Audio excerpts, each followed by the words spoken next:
Venezuela के घटनाक्रम पर भारत पूरी निगरानी बनाए हुए है। भारत ने बातचीत के जरिए मामले का समाधान निकालने की बात कही है। वहीं इस घटना को भारत किस तरह देखते हैं और इसके क्या कुछ प्रभाव देखने को मिलेंगे, इस पर ज्यादा बातचीत के लिए हमारे साथ जुड़ गए हैं अंतर्राष्ट्रीय मामलों के विशेषज्ञ विक्रांत सिंह। विक्रांत जी, बहुत शुक्रिया आपका हमारे साथ जुड़ने के लिए। अमेरिका का ये धन्यवाद। ऑपरेशन और भारत की प्रतिक्रिया, वहीं बातचीत के माध्यम से समाधान निकालने पर भारत का जोर, क्या मायने हैं इसके? देखिए, भारत ने बड़ी सधी हुई प्रतिक्रिया दी है, क्योंकि अभी कुछ भी कहना बड़ा जल्दबाजी होगा। हालात पे भारत लगातार नजर बनाए हुए है, लेकिन पूरे विश्व के अंदर इस घटना ने हलचल तो मचा ही दी है। और वैसे अनएक्सपेक्टेड नहीं था, ये था कि अमेरिका कोई ना कोई एक्शन तो जरूर लेगा ही। जिस तरह से रशिया और चाइना का एक उभार था विश्व राजनीति के अंदर, रशिया यूक्रेन वॉर के ऊपर एक प्रश्न चिन्ह लग रहा था यूएसए के सुपर पावर होने के स्टेटस पे, और ऐसी बातें की जा रही थी कि अब जो दुनिया है वो यूनिपोलर नहीं है, अब मल्टीपोलर वर्ल्ड की तरफ जा रहा है और दुनिया में एक नया इकोनॉमिक ऑर्डर बन रहा है। तो अमेरिका को ऐसा कोई ना कोई स्टेप लेना ही था, ये एक्सपेक्टेड था, जिससे वो पुनः अपनी बादशाह दुनिया को दिखाए। और जिस तरह से ऑपरेशन को अंजाम दिया गया, दुनिया को एक बार अमेरिका ने फिर दिखा दिया कि जिसकी लाठी उसकी भैंस, कि अमेरिका आज भी एक सुपर पावर है। रशिया चाइना अभी तक तो फिलहाल कोई बहुत बड़ी प्रतिक्रिया उस पर दे नहीं पाए हैं। और जिस तरह से उन्होंने मादुरो को अरेस्ट करके ले गए, उनकी वाइफ को अरेस्ट लेकर के, उसके बाद उसको उनको खुली वैन के अंदर न्यूयॉर्क की सड़कों पर लेके जाया जा रहा है, तो ये पूरी दुनिया को एक मैसेज है। ये केवल एक वेनेजुएला को ऑपरेशंस नहीं है, पूरी दुनिया को एक मैसेज दिया गया है कि यूएसए की हेजेमनी आज भी बरकरार है।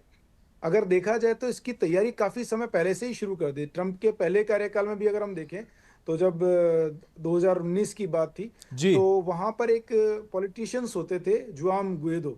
तो ट्रंप ने उनको राष्ट्रपति घोषित कर दिया था, जबकि वो इलेक्टेड नहीं थे, कुछ भी नहीं थे, लेकिन ट्रंप ने उनको राष्ट्रपति घोषित कर दिया था। तो मादुरो के आने के बाद से ही, और उससे पहले भी, वेनेजुएला और जो यूएसए के रिलेशंस थे वो बहुत अच्छे कभी रहे नहीं। और 2020 में अमेरिकी जो प्रतिबंध थे, उसके बाद जो वेनेजुएला की अर्थव्यवस्था थी उसकी भी कमर टूटी गई। बिल्कुल। और ये जो पूरा जो लड़ाई है, ये एक्चुअली वर्चस्व की लड़ाई है, तेल की लड़ाई है और डॉलर की लड़ाई है। वेनेजुएला में 303 अरब बैरल का भंडार है, जो अमेरिका से लगभग 6 गुना ज्यादा है।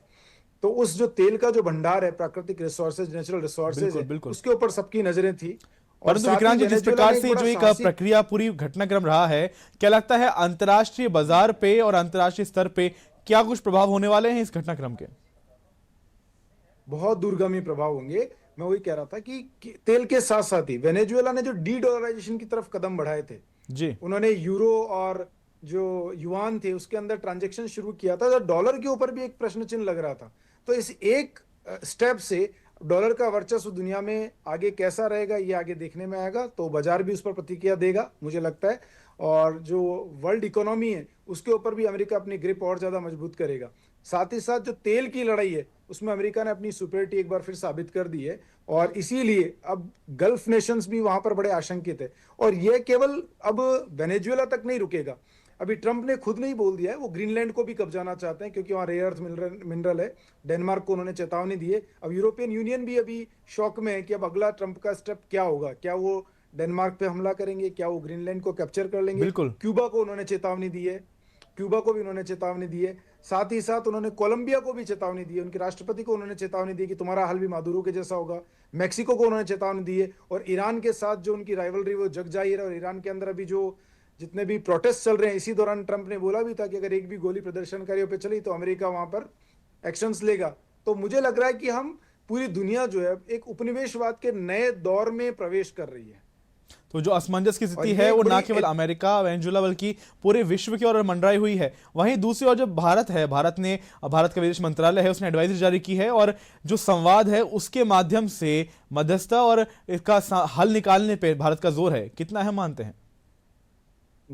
देखिए, भारत हमेशा शांति का पक्षधर रहा, और भारत ने हमेशा हर मौकों पे, रशिया यूक्रेन वॉर हुआ था तब भी हमने कहा था कि आज का जो विश्व विश्व नहीं, युद्ध का समय नहीं है। आज हमें बातचीत और संवाद के जरिए समाधान को ढूंढना चाहिए, और एक डेमोक्रेटिक और रूल बेस्ड वर्ल्ड ऑर्डर की भारत जी। हमेशा एडवोकेसी करता रहा है, चाहे वो यूनाइटेड नेशन हो या कोई भी अंतर्राष्ट्रीय मंच हो। तो आज भी भारत यही चाहता है कि जो संवाद के द्वारा वो इसका समाधान निकाला जाए। हालांकि अगर देखा जाए तो भारत के वहां पर दूरगामी हित हैं। अगर वहां पर वेनेजुएला के अंदर कोई भी नई इलेक्टेड गवर्नमेंट्स आती है या वहाँ यूएसए जो सैंक्शंस लगाए हुए हैं ऑयल कंपनीज पे वो दूर करता है, तो भारत को इससे बहुत बड़ा फायदा होने वाला है। हमारा लगभग $1 बिलियन वहां पे ड्यूज चल रहा है, तो अब वो जी। पेमेंट भी हमारे पास वापस आएगा।